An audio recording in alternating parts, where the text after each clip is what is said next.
Pada malam hari ini kita akan memperingati sebuah peristiwa penting, sebuah kejadian besar yang terjadi 1443 tahun yang lalu, diabadikan di dalam Al-Quran, di dalam surah Al-Isra. A'udzu billahi minasyaitonir rajim. Subhanalladzi asra bi'abdihi lailan minal masjidil haram ilal masjidil aqsa alladzi barakna haulahu linuriyahu min ayatina ila akhiril ayah. Jadi kejadian Isra Mi'raj ini adalah peristiwa besar di mana disebutkan bahkan di dalam Al-Qur'an, Maha Suci Allah yang telah menjalankan hambanya dari Masjidil Haram ke Masjidil Aqsa. Dan ini terjadi tepat 1400 tahun yang lalu, tepat di malam ini 27 Rajab. Sekalipun banyak yang mengatakan, ada yang mengatakan 12 Rabiul Awal, ada yang mengatakan di bulan Ramadan, tapi yang masyhur pendapat yaitu di bulan Rajab, tepatnya pas di malam ini, malam 27. Nah, kejadian ini merupakan kejadian yang luar biasa, di mana perjalanan yang kalau secara akal itu tidak bisa, mustahil untuk dilakukan. Akan tetapi di sini kalau kita cermati, Allah Subhanahu wa taala memperjalankan Nabi kita Muhammad sallallahu alaihi wasallam.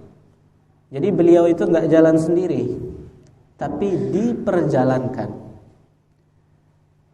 Maka ini sama dengan kita ambil contoh seekor binatang, serangga, anggaplah misalnya seekor semut, yang dia ini bercerita sama teman-temannya sesama semut. Nah, dia cerita, kemarin saya pergi ke Jakarta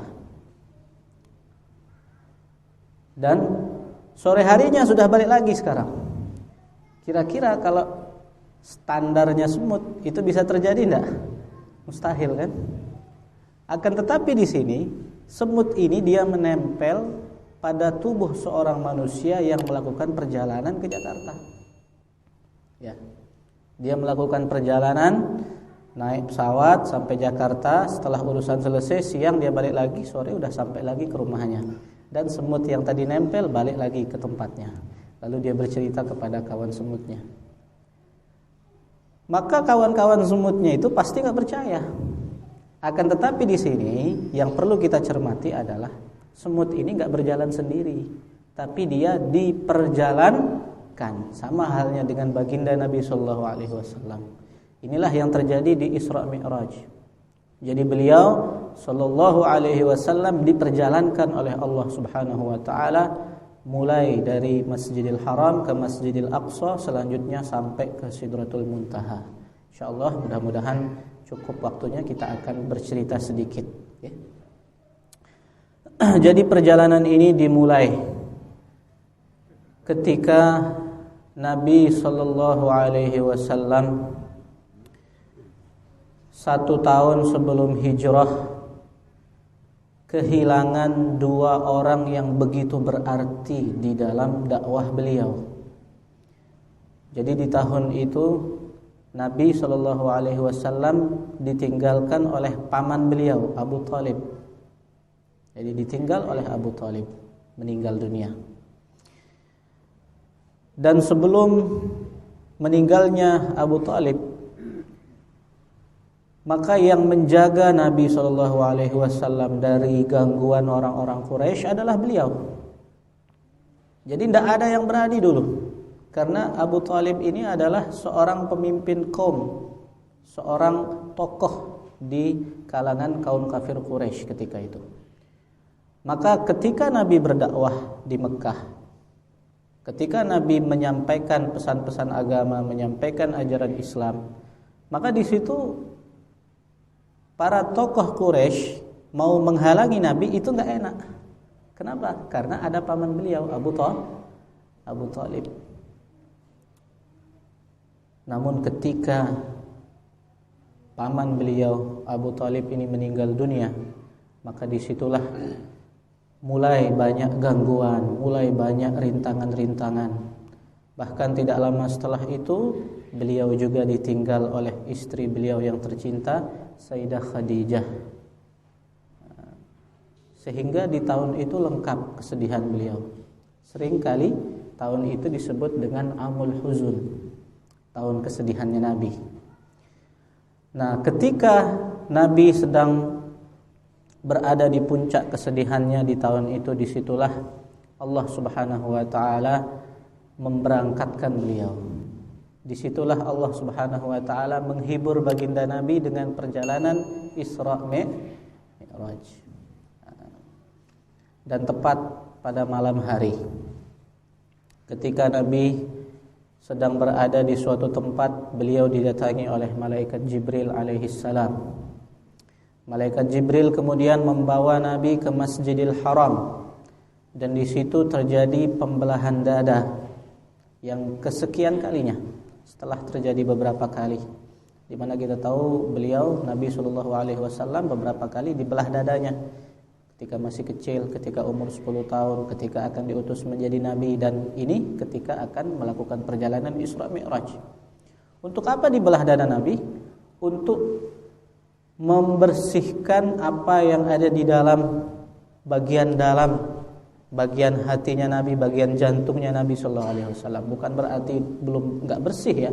Sesuatu yang bersih dibersihkan lagi. Sudah bersih dibersihkan lagi, biar tambah bersih. Jadi begitu. Jadi dibelah dadanya Nabi oleh malaikat, kemudian dikeluarkan bagian dalamnya, dan dikatakan di situ bagian yang di situ untuk bagian syaitannya dikeluarkan. Kemudian dibasuh dengan air Zam-Zam, diganti dengan sesuatu yang baik. Disitulah pembelahan dada. Setelah itu barulah Nabi bersiap untuk melakukan perjalanan. Dan di situ Nabi SAW memulai Isra. Isra ini perjalanan dari Masjidil Haram ke Masjidil Aqsa. Dan kita tahu bahwa Nabi menggunakan kendaraan. Apa itu? Buraq. Dan ini menguatkan yang mengatakan bahwa Isra Mi'raj itu cuma ruhnya Nabi aja. Ini menguatkan bahwasanya perjalanan Isra Mi'raj ini dilakukan oleh Nabi bukan hanya dengan ruh, tapi juga dengan jasad beliau, dengan sadar, bukan dengan mimpi. Ya. Ada yang mengatakan, oh Nabi Isra Mi'raj itu hanya ruhnya aja. Oh Nabi Isra Mi'raj itu seperti orang yang bermimpi, makanya bisa satu malam menjelajahi sampai Sidratul Muntaha. Tidak. Kita katakan Nabi itu melakukan perjalanan Isra Mi'raj bukan hanya dengan ruhnya saja, tapi juga dengan jasad beliau. Buktinya pakai kendaraan. Kalau misalkan hanya dengan ruh, buat apa kendaraan? Buat apa buraq? Ya kan? Nah, ini ada kendaraannya. Maka Nabi di situ membuktikan bahwa perjalanan Isra Mi'raj itu bukan hanya dengan ruh Nabi saja, tapi juga dengan jasad beliau.